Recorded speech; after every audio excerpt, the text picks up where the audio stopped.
Hello everyone, and welcome to our webinar today on post-16 options. Just a bit of a disclaimer, as this is a Cambridge presentation, the content will be very weighted towards A-levels with a view to going to university. This isn't to say that there aren't other great options that don't include A-levels or uni. Also, this will be very subject orientated. I will be talking about A-levels specifically, but if you are studying for a different qualification, the subject advice will still be relevant. You might just want to double check that with your own qualifications. So what are your options after year 11? There are really sort of 8 main options after year 11 for where you continue.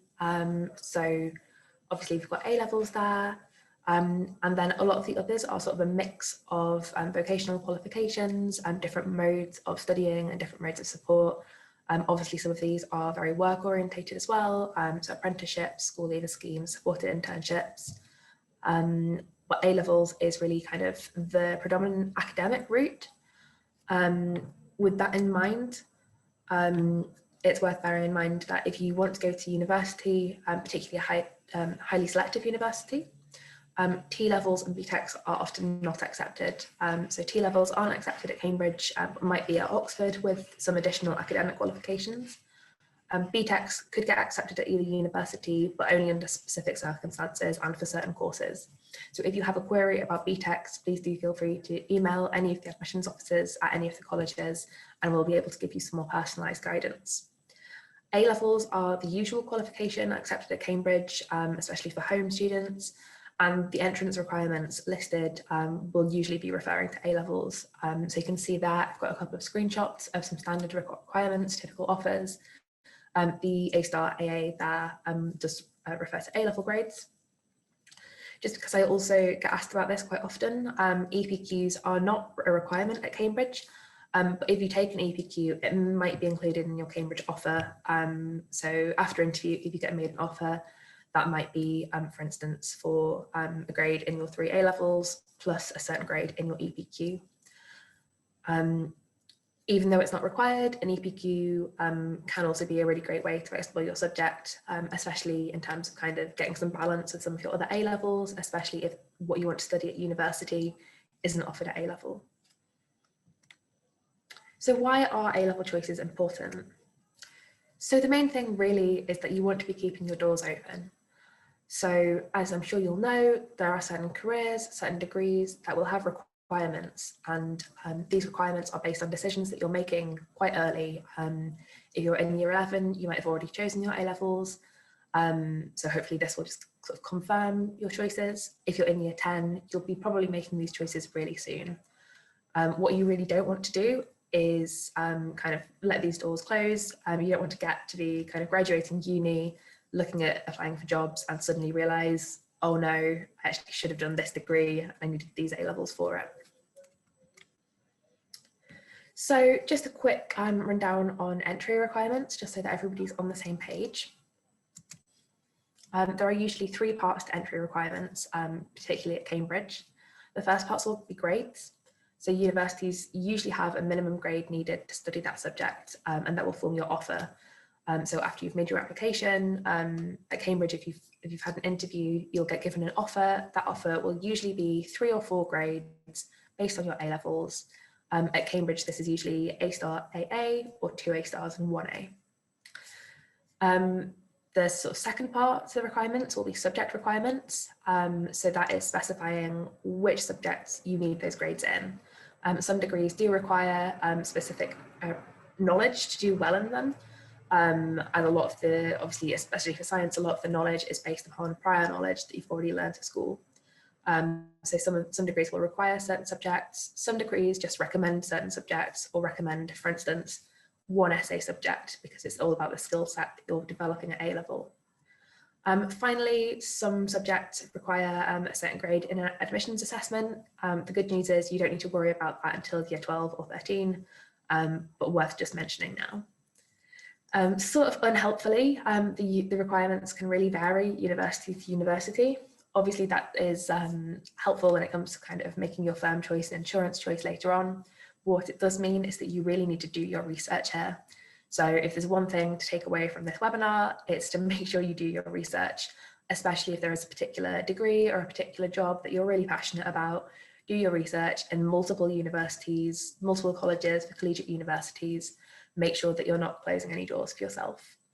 The entry requirements for each subject should be very clear on the university's website, and if you just quickly Google the name of the uni, the subject and entry requirement, it should come up for you. So I've just popped up a few screenshots on the screen here, so you can kind of see how these vary between quite simple to quite complex. So on the top right there, you've got economics. They tell you what grade they want you to get. And they also point out that all colleges require you to have an A-level or equivalent in mathematics. Obviously, that's because economics builds on some of the knowledge that you would gain in A-level maths. The next one down there is HSPS, our Human, Social and Political Sciences programme. You can see there that there are no specific subjects that are required by all colleges. However, they do say that essay-based subjects are a useful preparation for this. Again, that's because it's kind of building on the skills that you would learn at A-level rather than necessarily the knowledge. Sometimes the requirements are dependent on which stream you're taking within a subject. So the bottom right there is modern and medieval languages. You could take, for instance, post A-level French and beginner German, and in that case you would need an A-level in French, but you wouldn't need an A-level in German. But you can see there it specifies it wants you to have an A-level in at least one of the languages which you want to study. On the left here, you can see our medicine requirements. You can see that that's much more chunky than some of the others. So similar grade requirement in terms of 2A stars and 1A. But it does kind of break down. You'll see there's a link to a PDF there where you can look at the different requirements per college. That's because some colleges might require slightly different subjects to others. You can see at the bottom there, all colleges require A-level in chemistry for medicine, and at least one out of biology, physics and maths. However, it does specify that most applicants have at least 3 science or maths A-levels, and some colleges do require that. Again, it's really worth doing your research there, especially if you are applying for a particular college and know that you want to apply to that college. Do make sure that you've double checked what their specific requirements are. I get asked quite frequently, do you have to study 4 or more A-levels to get into a selected university? The short answer there is absolutely not, no. Most universities only require 3 A-levels. You'll have seen on the previous slide that the entrance requirements are based on 3 grades, so 3 A-levels. You do not have to take more than that. However, there are pros and cons on both sides of the debate. So in terms of only taking 3 A-levels, firstly, that's a slightly smaller workload. You're not spreading yourself too thinly across subjects. It allows you slightly greater focus on individual subjects, and it also gives you a bit more time for supercurricular activities or an EPQ if you want to do one of those. On the flip side, 4 A-levels will give you slightly broader knowledge of subjects, especially with sciences. Obviously, you're able to take the 3 sciences and maths. You can keep your options open a little bit. It also would allow you a little bit of balance. So for instance, you could take maths alongside 3 arts subjects and keep a bit of balance there. You could take a mix of sciences and arts subjects, especially if you're not quite sure what to do. It means that you're not putting all of your eggs in one basket. I should also say, though, that if you do take 4 A-levels, you may get an offer that is based on you achieving certain grades in all 4 of those A-levels. So whilst you would never receive a 4-grade offer if you were only taking 3, you might receive a 4-grade offer if they know that you're taking 4. Ultimately, the choice is yours. The most important thing is what works best for you. So more general advice on how to choose your subjects. Firstly, thinking about what you're good at, and secondly, thinking about what you enjoy studying. Now, those 2 things might not necessarily be the same thing. And it's important to note that at A-level, you'll be doing much more independent study than you were at GCSE. So it is really important that you enjoy the things that you're taking. If, for instance, you're getting the same grades in all of your subjects, fantastic. But yeah, do kind of think about, okay, then which ones do I actually enjoy? Also think about which assessment methods you prefer, whether that's essays, short answer questions, coursework, exams. Look at the modes of assessment for each of your subjects and think, you know, which ones am I going to enjoy here and which ones am I going to do the best at? Now I'm going to ask you quite a big question here, which is, do you already know what you want to do in 5 years? I think this is a really important question to ask yourself, or sort of, do you know where you want to be in 5 years, 10 years? If you already know that there is a job that you want in 5 years, 10 years, then you really need to work backwards from that. So some careers require specific degrees, some degrees require specific A levels. So really you are making these choices now that will set you up for your future career path. The good news is that this makes choosing your A levels so much more easy because you don't really have too much choice in the matter. Yeah, it kind of allows you to sort of know the kind of correct answer for that. If you have sort of some idea of where you might like to go, maybe there's sort of 2 or 3 jobs you thought, oh yeah, no, I could see myself doing that. You need to double check that you're keeping all those doors open. We're going to go through this in a little bit more detail in a moment, but essentially work backwards from anything that needs specific qualifications. Otherwise, just go to kind of thinking about what you enjoy, as we said. If the answer to this big question is no, that is absolutely fine. You will not be alone in not knowing what you want to do. So just generally, the general advice is thinking about what you enjoy and what you're good at. You can also take a range of subjects to keep your options open. So we've got these doors back again, and this time we've got a little person there. So hypothetical situation, this person is currently in sort of year 10, start of year 11, they are about to start choosing their A levels. When they've sat down and thought, what do I want to do in 5, 10 years? These are the things that they've kind of thought, oh, these are interesting careers. I enjoy elements to do with each of these types of thing. I really don't know which of these things I want to do, but I could see myself doing any of them. So we're going to kind of walk through each of these options and think, okay, is there a way that this person can keep all of these doors open for themselves with the decision that they're making now? So to be an actor, or to be any job really, firstly ask yourself, do you need a specific degree for that job? I will be signposting some websites in a moment that will sort of, you can go to and find out whether you need a specific degree for each job. But in this case, for an actor, the answer is no, you do not need a specific degree. In fact, you don't necessarily need any degree. What you do need to become an actor is usually experience. So further questions to ask yourself are sort of, yeah, what do you need? Where can you get that experience? So to be an actor, you don't need a degree. However, there might be benefits of going to university, including acting experience. So it's probably a good idea still to go to university because there are sort of different ways that you're kind of proceeding with that career path. But the good news is that you don't really need to worry about what degree it is you take or which A levels you take. You're not going to close any doors to yourself. It's kind of important to note as well, you're not going to be closing any doors to not go to university. But if you're kind of planning on going through the standard academic route, the door to be an actor will still be open for you. It might be important to kind of look at the maybe theatre scene at each university that you might be thinking about. At Cambridge particularly, there's quite a good theatre scene, which is one of the reasons this is up here. But essentially, yeah, you are not going to be closing any doors at this stage. So the next one we have here is politician. Do you need a specific degree? No, you do not. Do you need any degree? Well, it sort of depends. I think sometimes when you're thinking about jobs at this kind of age, you probably don't have a very specific sense of what the actual role is going to be. So for instance, if you're kind of thinking, oh, I'd quite like to go into politics, an MP, a member of parliament, doesn't need a degree at all, but a civil servant, who is someone who works for the government, usually needs a degree of some kind. So unless you want to do something highly specialised, you can probably do any A level and any degree you like without closing any doors. I've got those questions again. What do you need and where can you get it?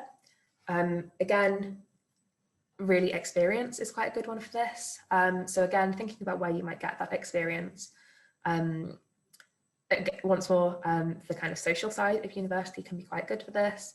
Maybe thinking about universities that have got good debating societies, stuff like that, looking at student unions. It could be really helpful to pursue a career as a politician. So moving on to lawyer. Now, I'm sure you've probably heard of this already, but you do not in fact need a law degree to become a lawyer. You do need a degree, and essentially any kind of specialization in law can come after your degree. So you do any degree followed by a law conversion. Obviously, some people do choose to take law at university, but firstly, you don't need a law degree to be a lawyer. And if you do a law degree, that doesn't guarantee that you will go on to be a lawyer. I think about half of the people who do a law degree at Cambridge go on to be lawyers, but they're not quite as linked as you might think they are. It doesn't matter which degree you do at uni, so your A-level choices shouldn't close any doors.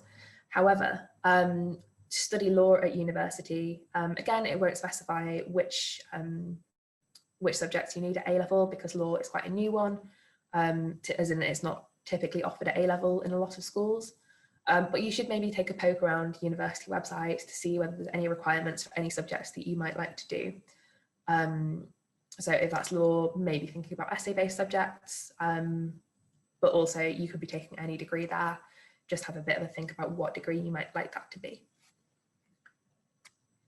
Finally, if you wanted to be a doctor, do you need a specific degree? Yes, you do. You must study medicine to be a doctor. There are specific A-level requirements, and you must take A-level chemistry, as I said. Sometimes you also need maths and biology. So do have a poke around different university websites and see which other universities need different A-levels. Important to note here, if you do choose the wrong A-levels at this stage, so if you don't take chemistry, say you decide to take maths, biology and physics, that might close a door to you.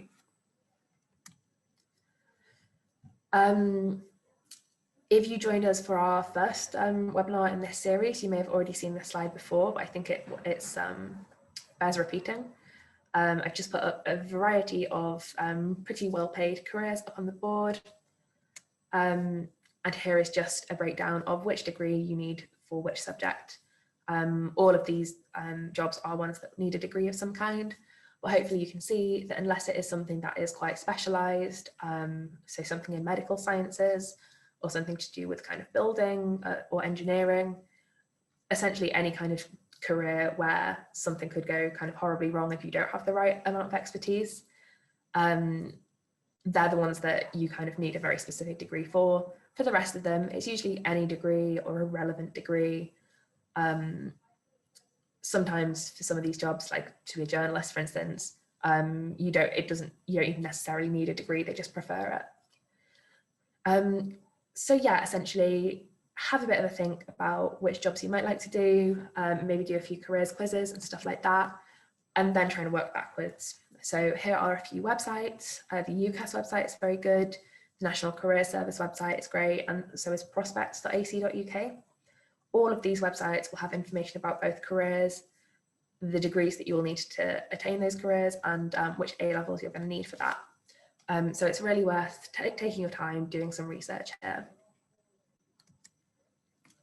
So we're going back to our little person here, these 4 different careers, and I want you to think for a second, if you were in this person's shoes, which A-levels would you choose?